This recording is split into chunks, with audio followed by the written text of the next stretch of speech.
Ya. Kami percaya bahwa segala sesuatu adalah kendali. Dan untuk itulah kami ada di musim ini. Amin. Tuhan telah menentukan kami ada di musim ini. Bukan untuk jadi orang yang kalah, tapi lebih daripada pemenang. Amin. Dan kami mau infuskan iman kepada diri kami, kepada anak-anak kami, kepada jemaat yang Tuhan percayakan kami gembalakan. Dan kami tolak setiap roh ketakutan, kecemasan. Kami percaya kami berjalan dengan Tuhan yang pemilik langit dan bumi, laut dan segala isinya. Engkau yang berkuasa dan akan melakukan jauh lebih banyak dari yang bisa kami pikirkan. Yes. Dalam nama Yesus. Ada yang namanya Iskandar di sini. Iskandar. Nama depannya Eho, November, India. Ada dua Iskandar. Iskandar. Siapa? Eho, ini. November, India. Ya, ini. Ini bisa open your camera. Hah? Oke, Ya. ini oke. Ibu Eni, Ibu ya. Ibu Eni, Anda punya problem dengan pinggangmu yang sedang sakit, pinggang kanan yang sedang sakit. Anda punya problem dengan kepalamu yang sering bermasalah dan jantungmu yang sering berdebar-debar. Banyak kali ketika engkau tidur, beberapa kali engkau terbangun tengah malam karena engkau merasa sesak pada dadamu. Dan banyak kali kaki sebelah kanan, kaki sebelah kirimu, di atas telapak kakimu sepertinya ada pembengkakan di situ. Tapi Tuhan berkata, keadaanmu akan baik-baik saja. Dan engkau akan melihat pemulihan dan kesembuhan daripada. Waktu ini adalah waktu untuk ibu banyak duduk di kaki Tuhan. Dan serahkan semua khawatirmu kepadanya. Dan dia akan bertindak. Ibu akan melihat terobosan besar, perkara-perkara besar. Jangan khawatir, Ibu. Apa yang Ibu khawatirkan tentang keluargamu tidak akan terjadi karena Tuhan yang akan intervensi hidupmu. Ibu akan melihat restoration, bahkan bukan cuma restoration, Tuhan akan merenovasi. Segala sesuatu yang tadi yang kau berkata akan jadi buruk, Tuhan kita adalah ahli dalam memperbaiki yang tadinya rusak menjadi baik kembali. Tapi Ibu harus belajar percaya, ternyata berdiri kuat. Hari ini aku katakan Mazmur 107 ayat yang ke-20 kepada Ibu Eni Iskandar. Disampaikannya firman, disembuhkannya Ibu Eni, dilepaskannya dia dari liang kubur. Aku katakan setiap roh kelemahan tubuh, aku perintahkan out, and out in the name of Jesus. Aku katakan dalam nama Yesus, terima kesembuhan itu. Aku infuskan firman Allah yang tidak pernah gagal ini. Dan Ibu terima itu dengan iman. Di dalam nama Yesus Tuhan. Dalam nama Yesus Tuhan. Haleluya. Haleluya. Amin. Amin. Puji Tuhan. Amin. Ibu Eni? Ya. Ya. Boleh konfirmasi sebentar? Ya. Apa yang tadi dikatakan, apa benar atau salah semua? Benar. Benar semua. Coba cerita. Saya terlalu banyak sakitnya sampai bingung bagaimana Tuhan bisa menyembuhkan satu persatu semuanya itu sekaligus. Oke. Malam ini sembuh. Selama berapa tahun sakit? Bagaimana, Pak? Sudah berapa lama Ibu sakit? 20 tahun. 20 tahun? Ya. Oke. Coba cerita sebentar apa yang tadi Tuhan sampaikan kepada Ibu. Saya tidak tahu, tapi ketika tadi Pastor Wesley, Bapak Gembala Penyembahan, nama Ibu terus ditaruh di dalam roh saya. Dan saya lihat Ibu ada dalam ikatan begitu banyak dan tulisan semuanya penyakit-penyakit yang tadi. Yang Tuhan kasih tahu kepada saya. Coba Ibu cerita sebentar.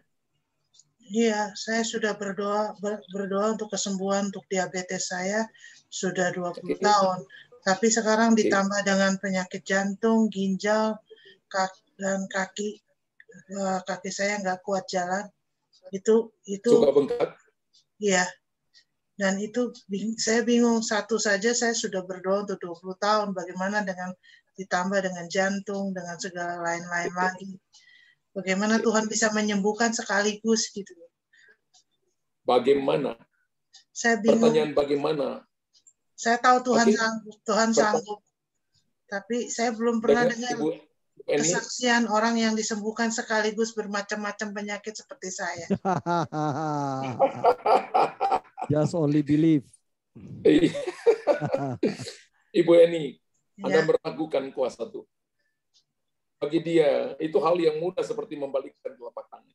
Karena saya yang Pertanyaan saya sangat simpel bagi Ibu. Ya. Karena saya sudah pertanyaan saya sangat simpel bagi Ibu. Kalau Ibu bilang Ibu percaya, maka tidak boleh ada. Oke, dengar saya ngomong. Kalau Ibu bilang Ibu bill Jesus, maka harusnya tidak ada keraguan sedetik pun. Ya. Tapi dari Ibu ngomong tadi, saya tahu Ibu penuh dengan keraguan karena bahasanya bagaimana Tuhan bisa menyembuhkan saya. Bahkan Ibu tanya begini, apa Tuhan bisa melakukan semuanya ini dengan penyakit Ibu? Hari ini kalau Tuhan mau, Dia mau melakukan itu. Tapi apakah dengan nanti Ibu sembuh, kan Tuhan lebih tahu masa depan seperti apa yang Ibu jalani. Seperti itu. Ibu harus memperbaiki hati Ibu untuk believe Jesus, percaya sekalipun keadaan Ibu belum berubah. Yang saya dengar begini, makanya kenapa saya bilang saya minta konfirmasi dari Ibu. Hitung dari sekarang 14 hari dari sekarang. Problem Ibu yang paling besar jantung dan ginjalmu, Ibu kembali kontrol ke dokter. Dan nanti kalau ada acara ini lagi, saya minta Ibu tunjukkan itu, bahwa semuanya is fine, is good, bahwa Tuhan telah melakukannya, it is finished bagi Ibu. Supaya Ibu tahu begini, bahwa Dia sanggup melakukannya, jauh melampaui apa yang Ibu pikirkan. Ibu hitung dari sekarang, ya 14 hari dari sekarang, Ibu ambil waktu periksa semuanya, ginjal Ibu, jantung Ibu periksa semuanya, dan Ibu akan mendapatkan bahwa semuanya baik-baik saja. Amin. Saya nggak dengar amin dari Ibu. Amin, amin. Amin. Ya. Harusnya Ibu bilang kepada apa yang Ibu dengar ini bukan cuma amin 2 kali, tapi amin 100 juta triliun kali. Atau amin unlimited. Amin. Ya. Karena kalau kita percaya Tuhan, harusnya percaya habis-habisan. Dan kalau sampai saya nggak tahu Ibu itu siapa, baru hari ini, dan Tuhan beritahukan secara detail, berarti Tuhan sayang Ibu. Iya. Amin. Oke. Amin. Makasih. Amin. Amin. Jangan pernah meragukan Tuhan sedetik pun. Iya. Tapi pegang. Iya. Firman Tuhan bagi Ibu Eni adalah baca Mazmur 37 ayat yang Ibu baca itu, renungan itu, Ibu punya bagian 75%, sisanya itu bagiannya Tuhan. Di mana, Pak? Serahkanlah seluruh hidupmu kepada Tuhan, percayalah kepadanya, maka Ia berkata. Jadi bagian kita serahkan hidup, roh, jiwa, dan tubuh, serahkan masalah, persoalan, believe Jesus, maka Dia bertindak untuk itu. Ya. Haleluya. Haleluya. Amen. Amin. Ya.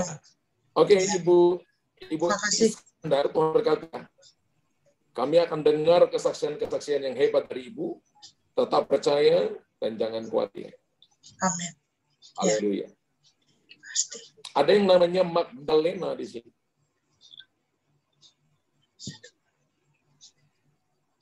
Ada yang namanya Magdalena. Tolong Ibu Eni di mute mic-nya ya. Ya. Terima kasih, Bu. Ada yang namanya Ibu Magdalena di sini. Ada Magdalena. Magdalena ada 2 juga ya. Yang di depannya Magdalena sama Magdalena saja. Yang di depannya London, India. Ya, Lisawati Surabaya, Magdalena ada. apa? Lisawati Magdalena Mara, buka open your camera. Buka kamera Ibu. Oh, mic-nya dia dibuka mic-nya.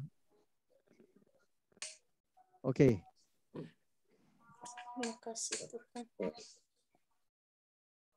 Ibu Lisawati, saya mau lihat Ibu.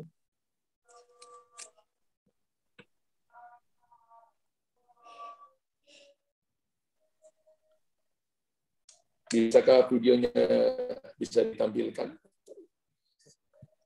Ibu Lisawati, Anda punya problem dengan lambung dan mahnya Ibu. Dan ketika itu kambuh, maka itu naik sampai di tenggorokan, rasanya asam di sini. Itu udah terjadi, udah lama, kurang lebih hampir 3 tahun ini. Tapi hari ini ketika engkau dengarkan perkataan ini, kesembuhan terjadi dengan segera bagi engkau. Amin. Amin. Hari ini Tuhan sudah sembuhkan engkau. Kesembuhan terjadi dengan sempurna bagi engkau. Amin. Ibu angkat kedua tangan Ibu, dan saya merasa ada urapan Allah yang begitu kuat memberikan kepada Ibu lambung yang baru. Ibu terima itu in the name of Jesus. Ibu rasa seperti dicengkeram oleh sesuatu, rasa seperti tubuh Ibu panas, lambung Ibu panas. Roh Kudus datang seperti api, dan aku katakan fire in the name of Jesus. Fire in the name of Jesus. Fire in the name of Jesus. Fire in the name of Jesus. Kau katakan Yeremia 33 ayat yang ke-6. Tuhan memberikan kepada Ibu kesehatan, kesembuhan, kesejahteraan, keamanan yang berlimpah-limpah. Sembuh dalam nama Yesus. Amin. Ibu juga punya problem dengan batang kepala, batang leher Ibu yang sering ketarik sakit. Ya. Dan ketariknya sampai di kedua bahu. Ketika Ibu duduk terlalu lama, atau ketika Ibu banyak pikiran, maka itu sakit. Ibu berkali-kali minum obat, tapi itu kembali terus. Hari ini, itu lenyap dan tidak akan pernah kembali lagi. Amin. Hari ini pemulihan terjadi bagi Ibu. Engkau telah menunggu begitu lama. Kesembuhan terjadi bagi engkau. Dan hari ini aku katakan, out. Amin. Out. Kami terima. Kesembuhan terjadi bagi Ibu saat ini. Ibu Lisawati Magdalena. Tuhan telah menyembuhkan engkau. Amin. Dalam nama Yesus. Amin. Ibu gerakan kepala Ibu. Gerakan kepala. Biasanya sakit, benar? Benar, Pak. Ibu punya masalah dengan lambung? Bentar.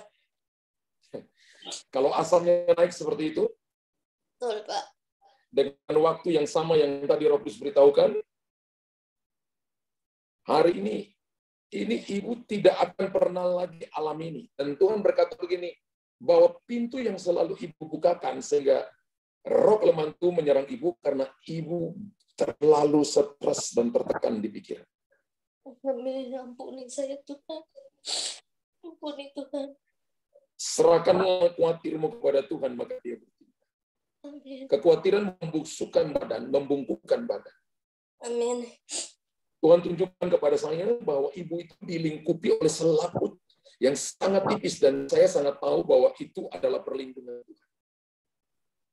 Dan saya lihat ada begitu banyak roh-roh jahat berupa sakit penyakit, yang tulisannya mah, yang tulisannya darah tinggi, yang tulisannya kolesterol. Yang di belakangnya roh jahat pagi itu menyerang Ibu, dan roh ketakutan yang mencoba menyerang Ibu. Mencoba menerobos masuk, mencoba menerobos masuk. Satu-satunya pintu yang terbuka yang sering Ibu bukakan melalui jiwa pikiran Ibu adalah stres. Mulai hari ini ketika Ibu merasa seperti itu, Ibu serahkan itu untuk Tuhan. Ibu akan mengalami restorasi dengan sempurna yang Tuhan kerjakan. Tuhan, aku katakan pemulihan kepada Ibu Lisawati. Aku katakan kepadanya. Aku katakan dia mengalami operasi God's breakthrough in the name of Jesus. Dalam kesehatan. Aku katakan roh kelemahan tubuh ini tinggalkan dia. Out, dan out dalam nama Yesus. Berikan dia koilia yang baru. Koilia rahim yang baru. Berikan dia lambung yang baru. Dalam nama Yesus. Dan lambungnya jadi kuat sekarang. Dalam nama Yesus. Dalam nama Yesus. Haleluya. Amin. Amin. Terima kasih, Pak. Ibu Lisa, benar apa yang Ibu alami? Benar, Pak. Benar. Ya. Sekarang ini Ibu, semua orang bisa masuk. Orang berkata stres itu normal. Tapi bagi saya itu abnormal.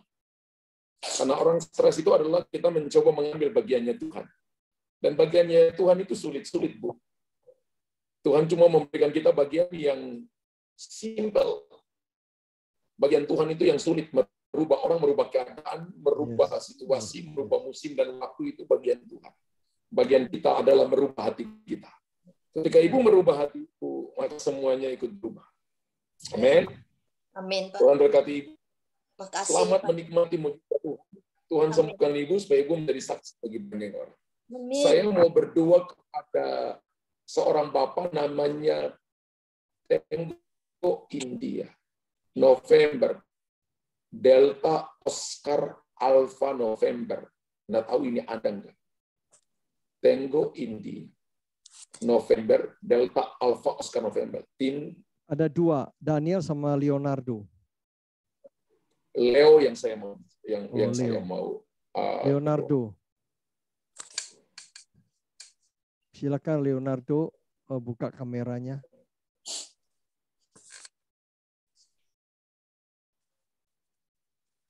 Ada Leonardo. Oleh ada suaranya.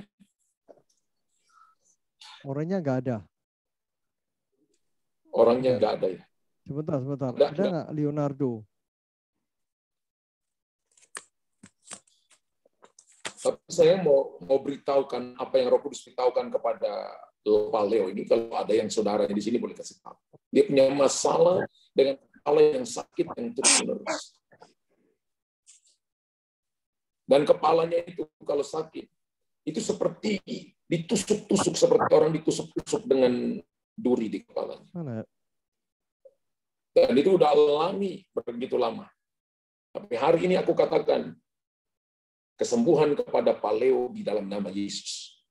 Pemulihan terjadi bagi dia. Sekalipun dia ada atau dia nggak dengar hari ini. Kalau dia dengar hari ini, mungkin belum buka kamera atau dia nggak ada.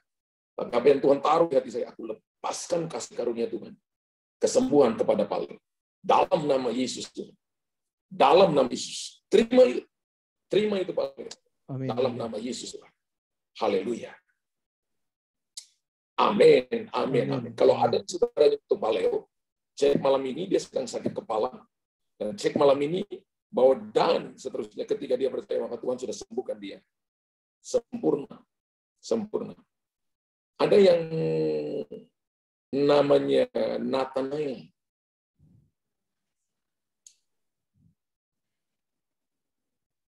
Nathanael Pujianto. Ada 2 Nathanael. Yang di belakangnya ada S-nya. Yang di belakangnya ada S-nya. Nama tengahnya ada tulisan golf. Nathanael G. Siburian. Ya. Mana Pak Nathanael Siburian? Tolong kamera dinyalakan.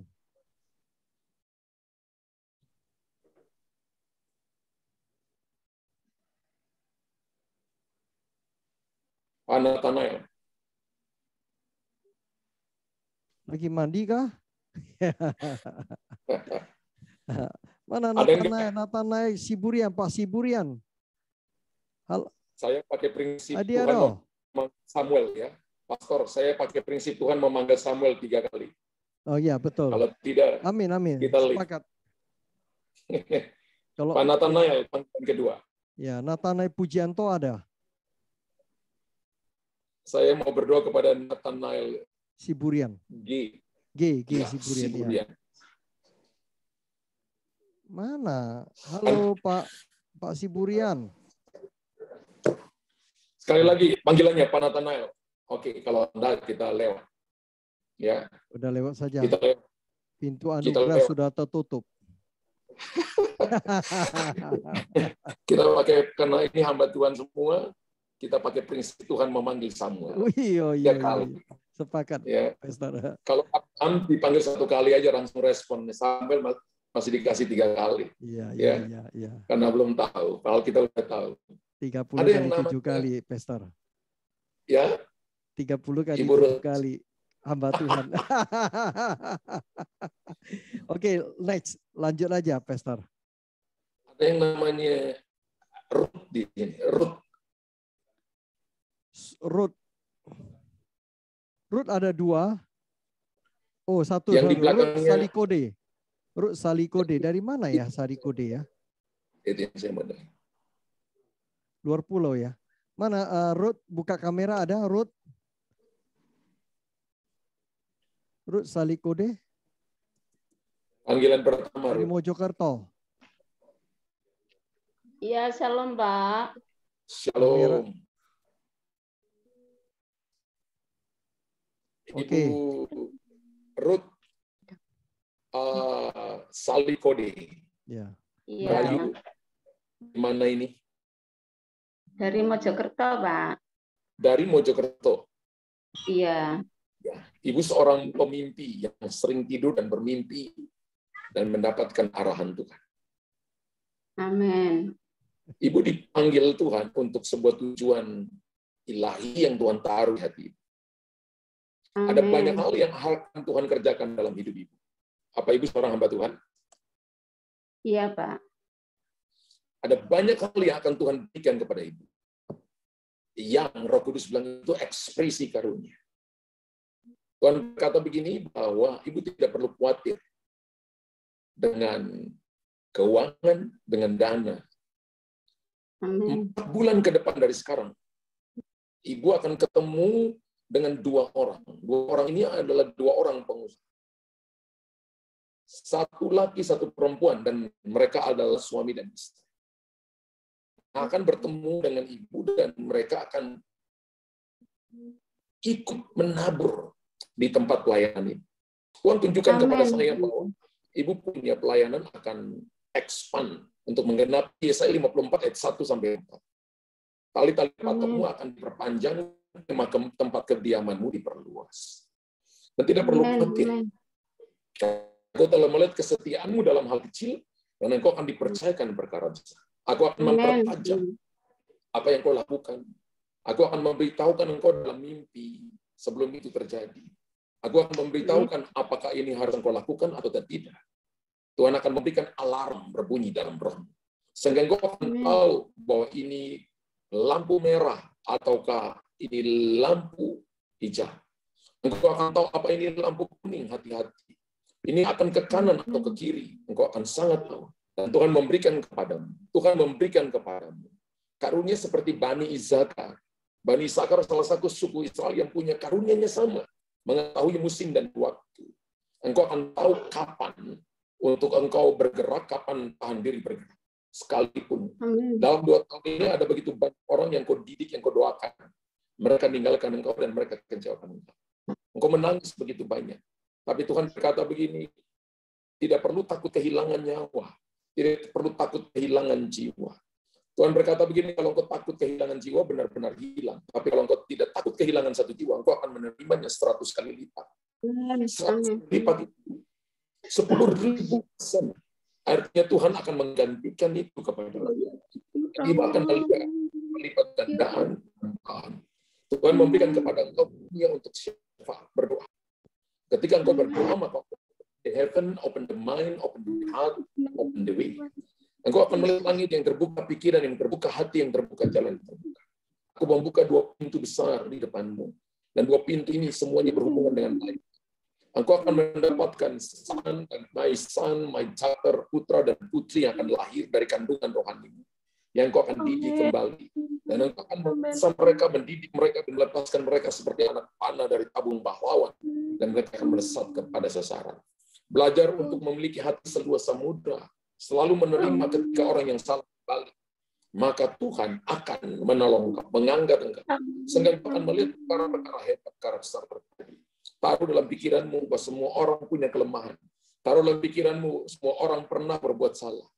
Ketika orang berbuat baik, berbuat salah, maka Tuhan berkata belajar melupakan. Ketika kita berbuat baik kepada orang, jangan ingat kebaikan yang kita lakukan. Ketika ibu lakukan itu, maka engkau akan naik pada level-level yang baru dan akan melihat cara yang baru. Tuhan akan taruh itu di hatimu. Bersiaplah untuk sebuah terobosan yang besar dalam pelayanan. Bersiaplah untuk sesuatu yang ilahi, yang supranatural, yang pernah ibu lihat dalam pelayanan ibu, akan segera datang dalam hidupmu. Akan menghampiri engkau. Sehingga engkau akan seperti Mazmur 126 ayat 1 sampai ayat 6. Seperti orang bermimpi. yang menabur dengan mencucurkan air mata akan pulang dengan sorak-sorai. Tuhan akan tolong engkau. Tuhan akan pimpin engkau. Tuhan akan bawa engkau masuk dan engkau mengalami terobosan demi terobosan. In the name of Jesus. Berdoa dalam nama Yesus berdoa. Haleluya. Terima itu, Ibu. Terima itu, Ibu. Terima itu. Dalam nama Yesus. Haleluya. Amin. Amin. Amin. Tuhan berkati, Ibu. Tuhan berkati. Sama-sama. Ada Ibu Yeni di sini? Yeni Sudarta. Ya.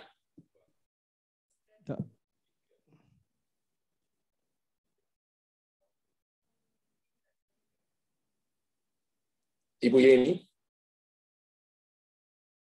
Mau yang mana, Yeni Sudarta atau Yeni yang mana? Ada 3 Yeni.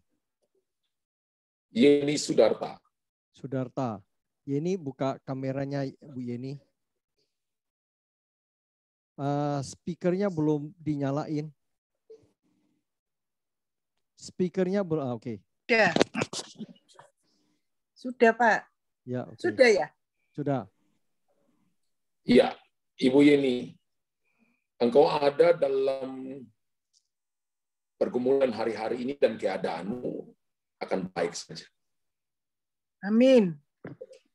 Dan tidak perlu takut. Amin. Justru apa yang sedang kau alami ini tidak akan membawa kematian, tapi akan menyatakan kemuliaan. Amin. Tuhan Yes. sedang melakukan berkat. Saya ditunjukkan Tuhan begini, bahwa sepertinya pernafasan ibu itu seperti dililit oleh tali yang berwarna hitam. Dan tali yang berwarna hitam ini, ujung kepalanya itu seperti ular yang begitu tajam. Gigi-gigi ular yang begitu tajam. 2 tali itu seperti ular yang mencoba untuk menggigit saluran pernafasan ibu. Sehingga hari ini, ibu merasa dada ibu sesak. Ya, betul. Ibu merasa sepertinya lemah. Ya. Tapi Roh Kudus berkata kepada saya begini, aku telah memberikan kekuatan kepada anakku ini. Amin. Dan dalam 3 hari dari sekarang, Amin. dengan ibu ya, 3 hari dari sekarang, ketika ibu kembali, maka ibu lihat, ibu sembuh total. Amin. Amin. Thank you Tuhan Yesus. Terima kasih. Yes. Terima kasih Tuhan Yesus. Terima kasih. Dan Roh Kudus tunjukkan kepada saya bahwa ada api yang sedang datang kepada tali itu. Dan ketika datang, langsung tali itu terbakar. Dan tiba-tiba tenggorokan ibu itu mulai panas. Taruh tangan di dada ibu. Tiba-tiba taruh tangan di dada ibu. Tiba-tiba ibu rasa tenggorokan ibu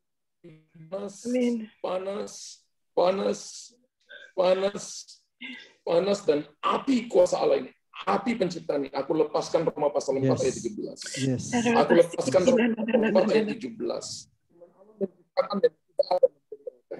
Firman Allah menciptakan yang tidak ada, apalagi yang sudah ada, aku ciptakan yang baru.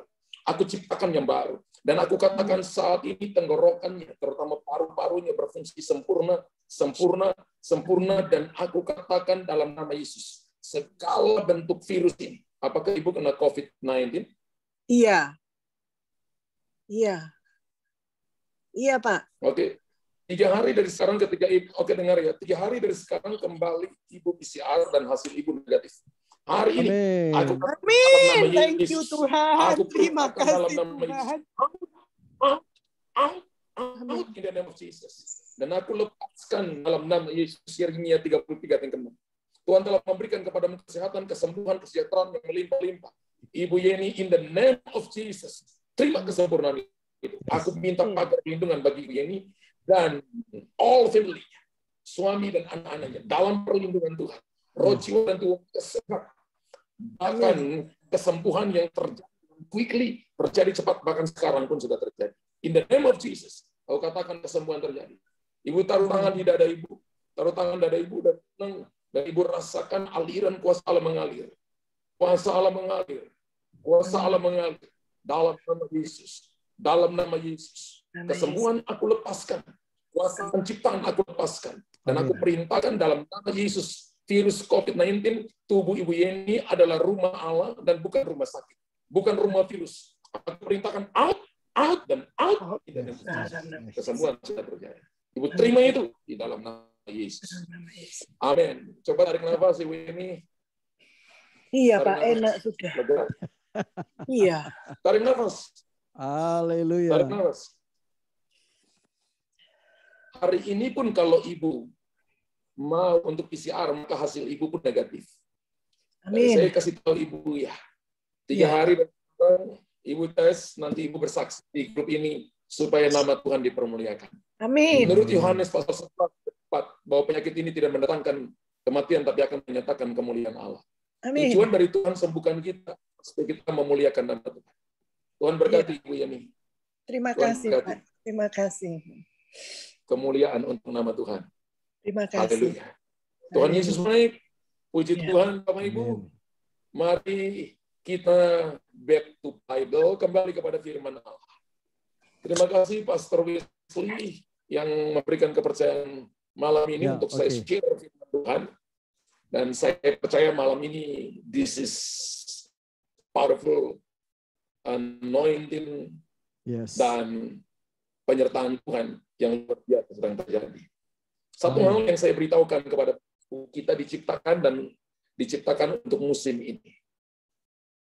Bahwa Bapak Ibu tidak boleh sampai mewariskan ketakutan, mewariskan kecemasan kepada anak-anak kita, kepada jemaat yang kita gembalakan. Tapi ini waktunya untuk kita mewariskan iman kepada generasi selanjutnya. Ini waktunya. Generasi kita. Jangan bicarakan ketakutan. Berhenti bicarakan ketakutan. Ada yang WhatsApp saya dan berkata begini, Pastor, kenapa Pastor nggak khotbah tentang COVID? Pastor, kenapa Pastor nggak khotbah tentang apa harus vaksin atau tidak? Saya katakan begini, sekalipun saya ada bahan yang lengkap untuk itu, tapi saya tidak mau bicarakan ketakutan kepada jemaat. Saya mau bicarakan firman Allah yang memberikan kekuatan. So, saya percaya untuk musim inilah kami ada. Dan untuk musim inilah kita dipanggil untuk jadi pemenang. Saya nggak lihat amin. 500 juta triliun kali di situ. Saya nggak lihat amin. Unlimited yang Bapak Ibu tulis di situ. Haleluya. Mari kita lihat Yosua pasal yang pertama. Ayat pertama sampai ayat yang ke-18. Yosua pasal pertama. Ayat pertama sampai ayat yang ke-18. Sesudah Musa hamba Tuhan itu mati. Berfirmanlah Tuhan kepada Yosua bin Nun, abdi Musa itu demikian. Hambaku Musa telah mati, sebab itu bersiaplah sekarang. Seberangilah sungai Yordan ini. Engkau dan seluruh bangsa ini menuju negeri yang akan kuberikan kepada mereka, kepada orang Israel itu. Setiap tempat yang akan diinjak oleh telapak kakimu, kuberikan kepada kamu, seperti yang telah kujanjikan kepada Moses. Dari padang gurun dan gunung Libanon yang sebelah sana itu sampai ke sungai besar, yaitu sungai Efrat, seluruh tanah orang Het sampai ke laut besar sebelum matahari terbenam. Semuanya itu akan menjadi daerah. Seorang pun tidak akan dapat tahan berhadapan menghadapi engkau seumur hidupmu. Seperti aku menyertai Moses, demikian aku akan menyertai engkau.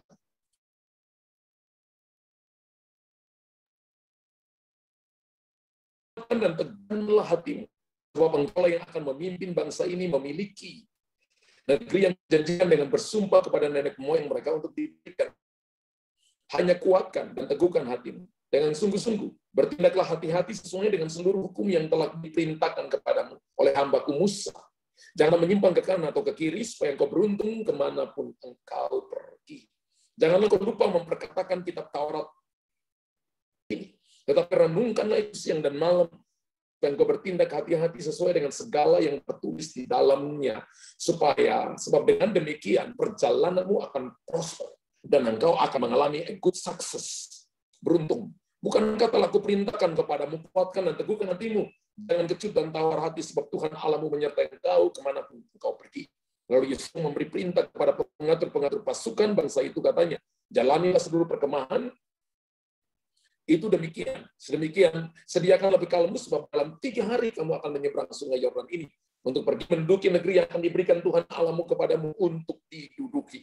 Kepada orang Ruben, kepada orang Gad, dan kepada suku Manasye yang setengah itu berkatalah Yosua demikian, ingatlah kepada perkataan yang dipesankan Musa hamba Tuhan itu kepadamu, yakni Tuhan Allahmu mengaruniakan keamanan kepadamu dan memberikan kepadamu negeri ini. Perempuan-perempuan dan anak-anak di antara kamu dan ternakmu boleh tinggal di negeri yang diberikan Musa kepadamu seperti sungai Yordan.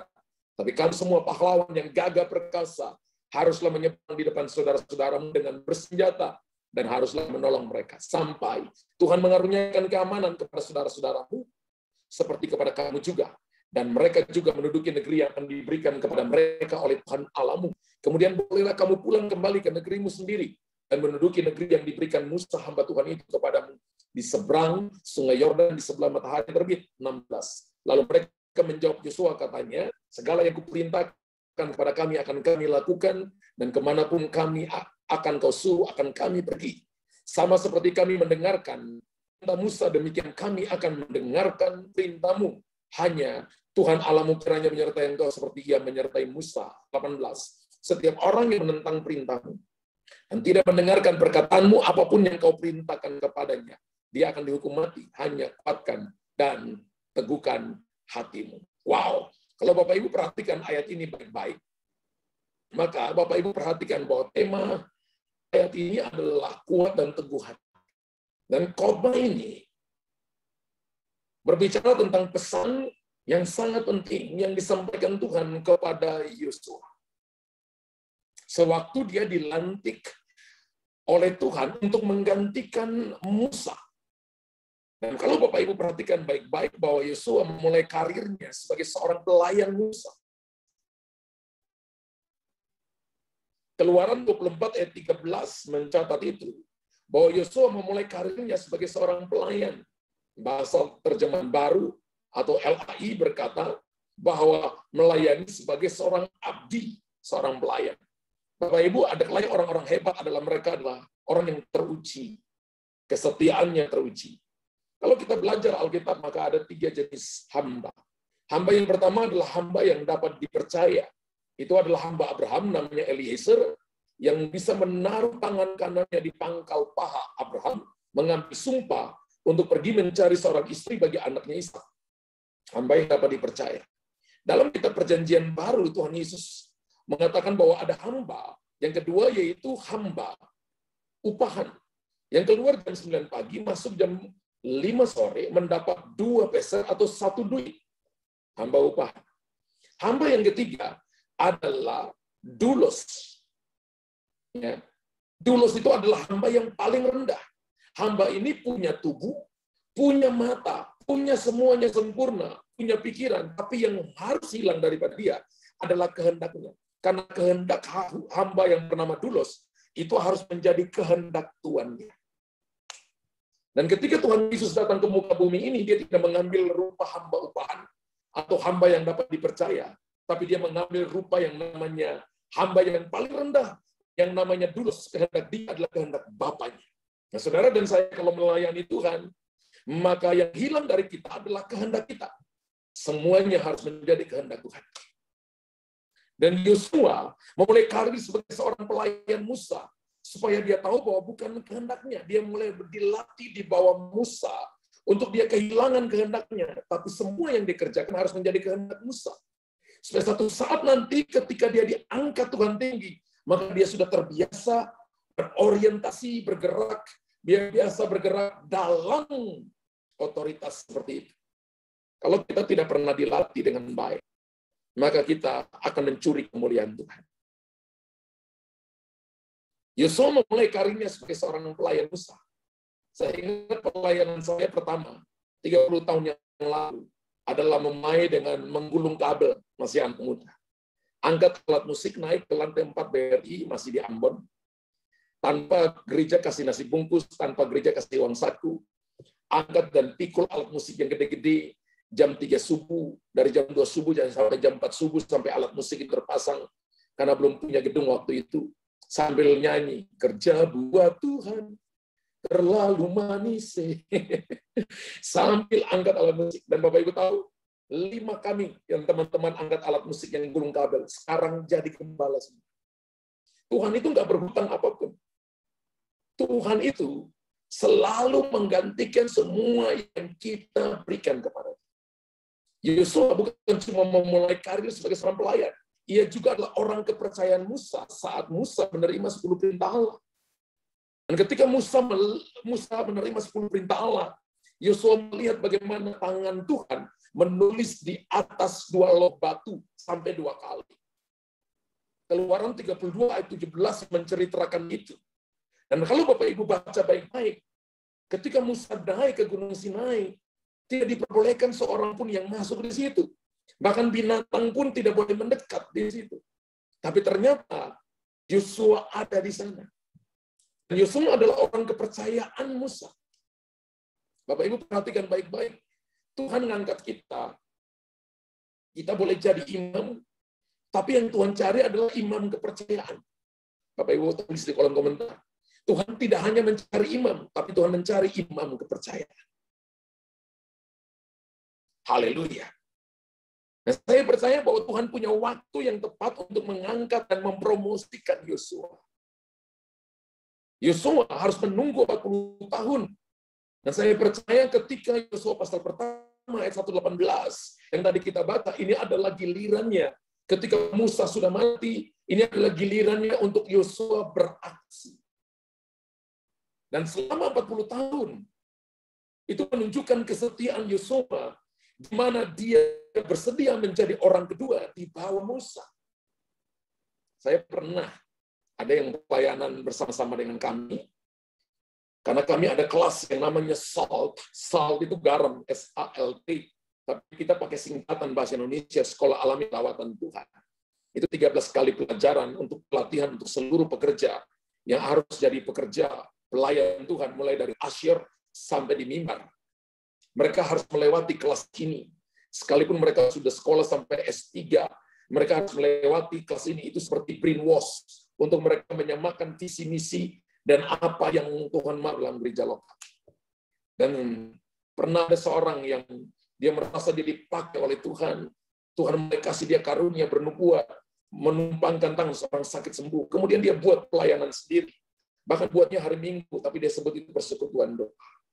1 tahun baru saya tahu, saya ngutus penatua saya pergi ke sana, dan dia berkata begini, sekalipun taruh pistol di kepala saya tetap ibadah.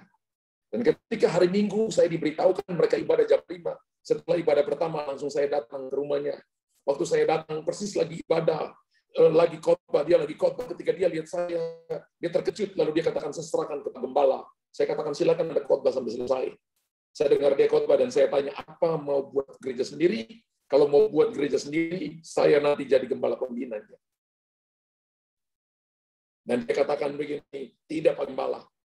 Kenapa buat hari Minggu padahal Anda itu pekerja saya, Anda itu salah satu bendahara satu saya. Kenapa buat ibadah seperti ini? Saya tidak melarang ibadah, tapi Anda ini pekerja saya. Bahkan saya tawarkan, silakan buat gereja sendiri, saya jadi gembala pembina. Lalu dia katakan, kami akan buat hari lain. Monggo, silakan. 2 minggu kemudian saya dilaporkan, Pak, mereka tetap buat hari Minggu. Bapak Ibu tahu, 3 bulan kemudian, dia kena kanker di kepalanya. Dia pernah berkata kepada penatua yang saya utus, bahwa sekalipun taruh pistol di kepalanya, saya tetap ibadah. Saya beritahukan kepada saudara, orang setia itu susah dicari. Tapi orang yang tidak setia adalah orang yang salah di sekeliling kita. Orang yang tidak setia tidak pernah merasa bahwa mereka salah. Mereka selalu berpikir kitalah yang salah. Makanya Salomo berkata begini, bahwa orang yang setia, siapakah yang akan menemukannya? Ternyata orang yang setia itu langka, saudara. Tapi Yosua menunjukkan kesetiaannya selama 40 tahun. Bersedia menjadi orang nomor 2 di bawah Musa. Wow. Dan kalau Bapak Ibu perhatikan baik-baik, ada perbedaan gaya kepemimpinan antara Musa dan Yosua. Musa adalah tipe pemimpin yang bergaya diplomat, political diplomasi leader. Model kepemimpinan Musa, model kepemimpinan gaya diplomat ini adalah sabar, mau mendengar keluh kesah dan bersedia untuk berunding. itu tipe kepemimpinan Musa. Sementara Yosua adalah tipe pemimpin militer. Military leader. Yang ciri-cirinya adalah tegas dan tanpa tawar-menawar. Haleluya. Dan saya sangat tahu diri bahwa saya ini adalah tipikal military leader. Ya, justru istri saya lebih kepada diplomat, sabar, mau mendengar keluh kesah, bersedia berunding. Ada orang yang berkata mungkin karena Bapak karunia nabi, jawatan nabi atau karunia nabi atau apa, sehingga semuanya tang. Tapi mari saya beritahukan kepada saudara, dua tipe kepemimpinan ini sangat berbeda. Kedua gaya ini diperlukan sesuai dengan tuntutan situasi yang dialami oleh umat Tuhan. Dua-duanya dibutuhkan di dalam gereja. Dan Bapak Ibu perhatikan saat di padang gurun, kepemimpinan Musa yang dibutuhkan. Tetapi saat mereka mau masuk tanah Kanaan, maka kepemimpinan tipe Yosua yang paling cocok. Saya beritahukan kepada Bapak Ibu begini, bahwa tipe kepemimpinan Yosua hanya mengantar Bapak Ibu sampai kepada Gunung Nebo. Tapi tipe kepemimpinan Yosua akan membawa saudara melewati padang gurun. Bahkan membawa kita sampai ke tanah Kanaan. Wow. Jadi kalau Bapak Ibu mau konseling, maka datanglah kepada orang yang punya tipikal pelayanan Yosua. Yang sabar, mau berunding, ya, yang mau mendengar keluh kesah. Tapi kalau Bapak Ibu mau melewati padang gurun bicara masalah, persoalan, ujian kehidupan, maka kita butuh kepemimpinan Yosua. Bisa bertahan di padang gurun, tapi juga bisa membawa kita masuk ke tanah Kanaan. Kalau temanya hari ini harus kuat dan teguh hati, maka kenapa sampai Tuhan berulang kali berpesan kepada Yosua agar kuat dan teguh hati? Kenapa? Tadi doa saya katakan begini, untuk inilah musim ini kita ada. Jangan infuskan ketakutan, jangan bicara ketakutan, jangan ngomong ketakutan, jangan membagikan ketakutan kepada orang-orang di sekeliling kita. Bagikan iman kepada mereka, beritakan firman kepada mereka. Ada beberapa sebab utama kenapa Tuhan berulang kali berpesan kepada Yosua agar kuat dan teguh hati. Yang pertama, ketika mereka mau masuk tanah Kanaan, tantangan di depan mata bisa menciutkan nyali. Kenapa Tuhan berkata kepada Yosua, kuatkan dan teguhkan hatimu, jangan tawar hati, jangan kecut hati, jangan gentar hati. Di ayat Yosua 1 ayat 1 sampai 18 berulang kali Tuhan ngomong itu. Karena tantangan di depan mata bisa menciutkan nyali. Kenapa? Karena kekuatan militer lawan lebih matang. Kekuatan militer yang ada di Kanaan, bangsa Kanaan itu lebih matang dari orang Israel. Peradaban mereka lebih maju dari orang Israel. Mereka budak yang keluar tergesa-gesa dari Mesir. Selama 40 tahun, bapak-bapak mereka mati. Generasi baru dipimpin oleh Yosua masuk Kanaan. Sementara Israel tanpa persenjataan yang memadai. Mereka tidak memiliki kereta perang. Mereka tidak memiliki perahu yang siap menyeberangi Sungai Yordan. Mungkin Bapak Ibu hari ini Bapak Ibu datang. Bapak Ibu tidak punya pengalaman banyak. Bapak Ibu tidak punya persediaan yang matang. Tapi kalau Bapak Ibu menguatkan hati dan percaya kepada Tuhan, maka kita akan melihat invisible hand, tangan yang tidak kelihatan, akan turun tangan dan menolong kita. Katakan amin 100 juta triliun kali. Karena itu, karena tantangan di depan mata menciutkan nyali, maka dibutuhkan keteguhan hati. Ketika pemimpin kuat, maka orang yang kita pimpin akan jadi kuat. Ketika suami kuat, maka keluarga kita jadi kuat. Tuhan berkali-kali berkata kepada Yosua, teguhkan hatimu, kuatkan hatimu. Dibutuhkan keteguhan hati dan keberanian ekstra untuk melangkah. Itu sebabnya generasi pengecut yang suka bersungut-sungut, yang ingin kembali ke Mesir, mereka semua mati di padang gurun. Bapak Ibu perhatikan baik-baik begini. Hanya mereka yang punya model pelayanan military leader, yang tidak takut dengan tantangan, yang tidak takut dengan situasi, sekalipun kita punya semua penyediaan itu rasanya nggak mungkin situasi ini, Pak. Semua jalan tertutup, keadaan tertutup. Gereja hanya menerima 25% sampai 50% jemaat. Ada kelanya perpuluhan yang masuk juga belum tentu bisa take over seluruh pelayanan. Tapi saya beritahukan kepada saudara, Tuhan yang bangun gereja, Tuhan yang tanam gereja, Dia yang bertanggung jawab, dan Dia akan tolong saudara. Bapak Ibu, sekarang ini dalam anugerah Tuhan saya, sekarang sudah kantoran di gedung gereja baru, yang Tuhan tolong kami sehingga bisa dibangun. Dan hari ini sudah all finishing. Sudah selesai. Dan puji Tuhan tanggal 19 Juli, persis 10 tahun saya rintis gereja lokal ini. Di kota Makassar ini.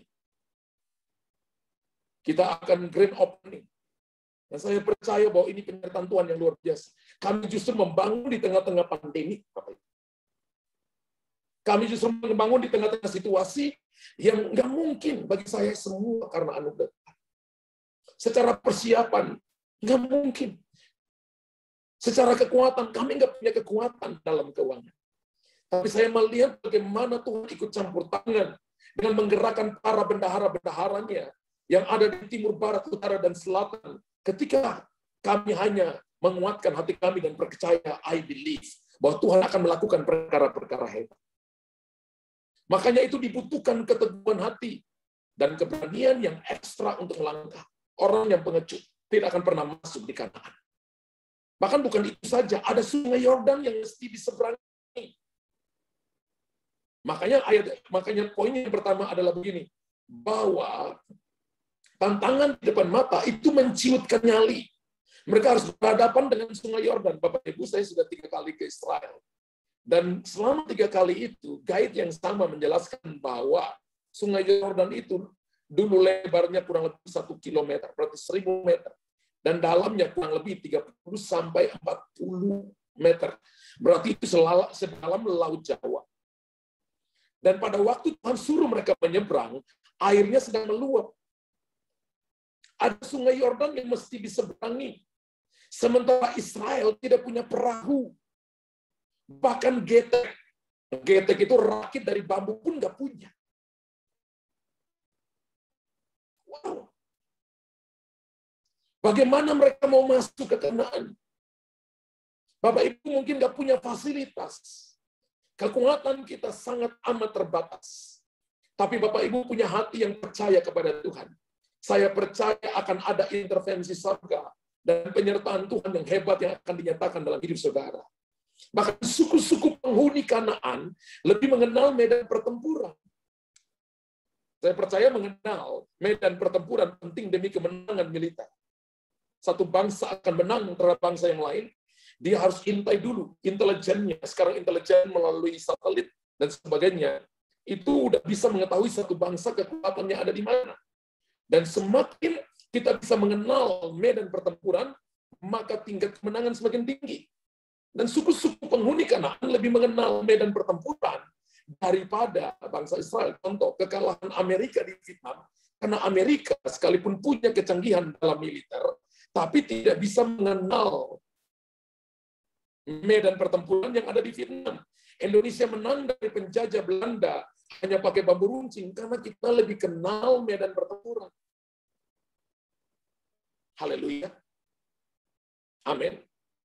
Namun demikian, Tuhan berpesan kepada Yosua agar jangan kecil hati, melainkan kuat dan teguh hati, karena Allah akan menyertai dia.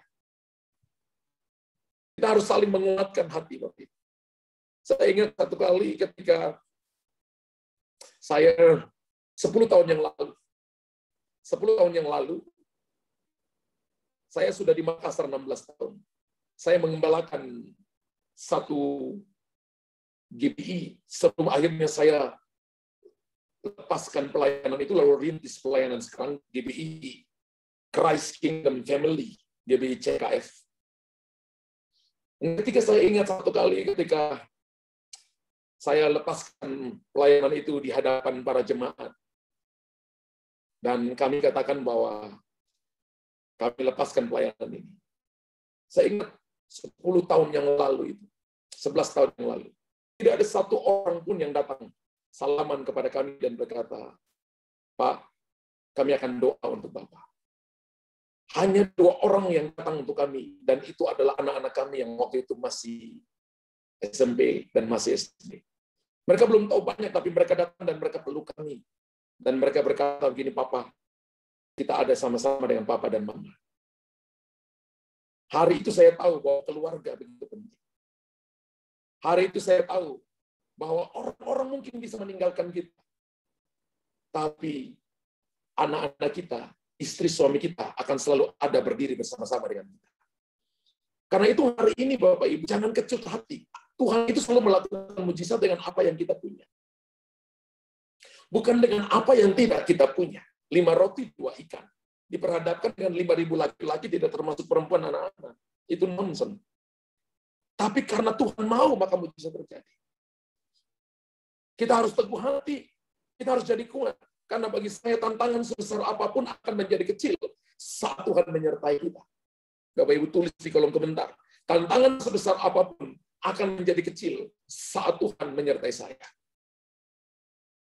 Kita tidak perlu takut dengan tantangan. Berhenti bicara tentang COVID-19.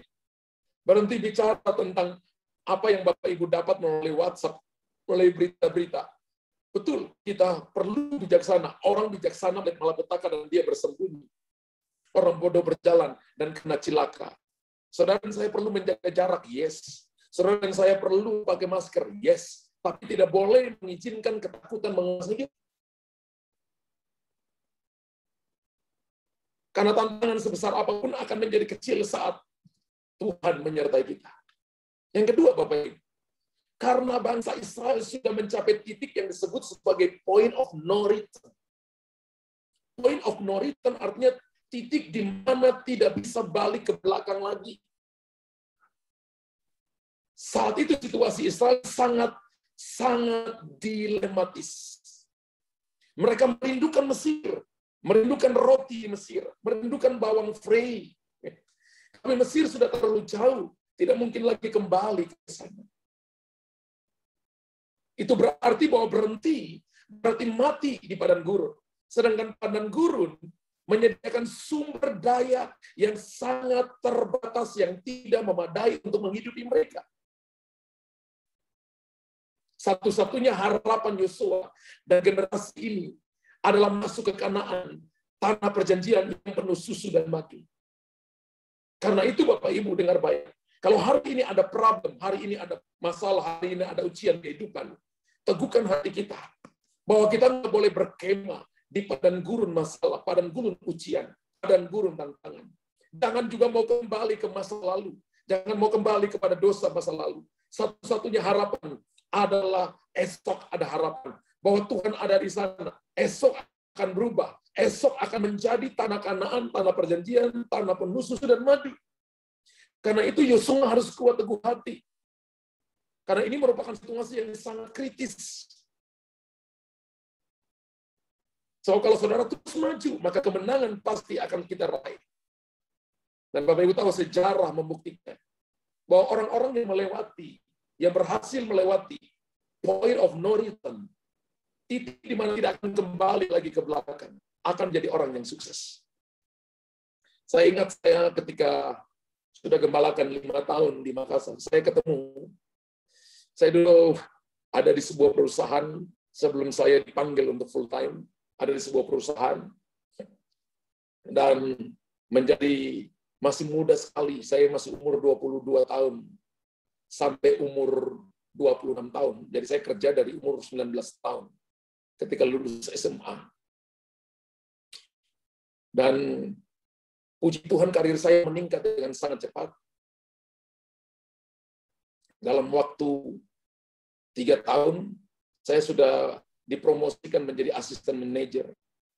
Masuk ke tahun keempat, saya sudah jadi manajer, kemudian jadi area manajer. Dan Bapak Ibu tahu, satu saat ketika tahun 98, saya minta resign. Dan bos besar saya katakan, apakah gajimu kurang? Saya bilang, ini bukan masalah gaji, bos. Ini masalah saya mau melayani Tuhan Yesus, saya dipanggil melayani Tuhan. Dan saya ingat ketika saya sudah gembalakan di Makassar, saya mau pergi pelayanan, ingat waktu itu mau ke Jakarta atau Surabaya, saya lupa. ketemu mantan bos saya dengan timnya.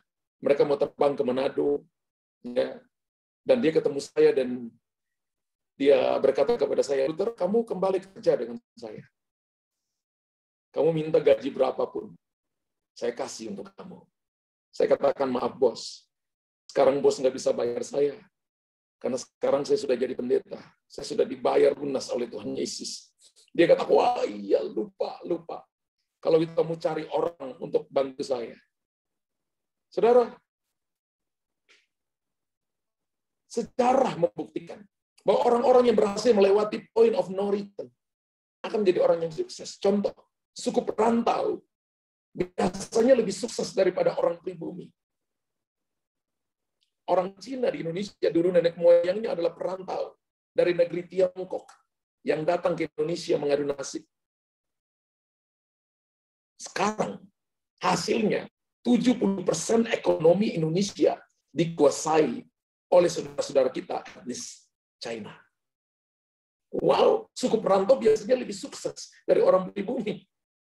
Salah satu suku di Sumatera Utara, mereka berkata begini, sekali keluar dari kampung halaman, tidak akan pulang sebelum sukses di perantauan.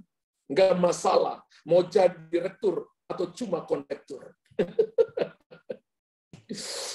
Haleluya. Selalu orang-orang perantau, mereka lebih sukses. Itu berarti Bapak Ibu, dengar baik-baik. Ini waktunya kita ada di titik yang bernama point of no return. Jangan kembali ke belakang. 1 jam yang lalu, itu sudah jadi sejarah. 1 jam yang akan datang, begitu suci, begitu mulia, hebatnya Tuhan ada di sana. Yang ketiga, mulai sekarang Tuhan menolong kita lewat the invisible hand. Tangan yang tak kelihatan. Beberapa tadi dapat nubuatan bahwa tangan yang tidak kelihatan akan menolong saudara. Itu invisible hand. Sewaktu di padang gurun, ketika Tuhan berkata, kuatkan hati, teguhkan hati kepada Yosua. Sewaktu di padang gurun selama 40 tahun, Tuhan bergerak di depan Israel. Sewaktu memasuki Kanaan, Tuhan bergerak di belakang Israel. Ketika saya pelajari ini dengan baik, ada 3 cara bagaimana tangan Tuhan menolong kita. The invisible hand ini. Yang pertama, tangannya sendiri turun tangan secara langsung. Tangan Tuhan turun tangan secara langsung. Contoh Alkitab Keluaran 16 ayat 1, kemudian lompat ayat 13. Waktu Tuhan mendatangkan mana dan burung puyuh kepada orang Israel. Menurunkan mana, mereka makan roti dari sorga. Mengirimkan burung puyuh. Nah, roti dan daging itu burger di padang gurun. Saya sebut ini burger puyuh. Mereka diberi makan oleh tangan yang tidak kelihatan. Makanya Bapak Ibu jangan berdoa, Tuhan tunjukkan tangan-Mu. Menurut Yesaya 40, tangan Tuhan itu menakar air laut. Tangannya gede banget. Kalau Tuhan tunjukkan tangan-Mu, tiba-tiba tangan itu Bapak Ibu bisa lihat secara fisik. Kita bisa lari, Bapak Ibu. Tapi invisible hand adalah Tuhan bekerja dengan tangan yang tidak kelihatan. Dan saya lihat berkali-kali Tuhan menolong saya dalam pelayanan dengan tangan yang tidak kelihatan. Apa yang kami alami hari ini, ketika kami berdiri dan lihat bangunan ini, saya cuma tahu ini tangan yang tidak kelihatan.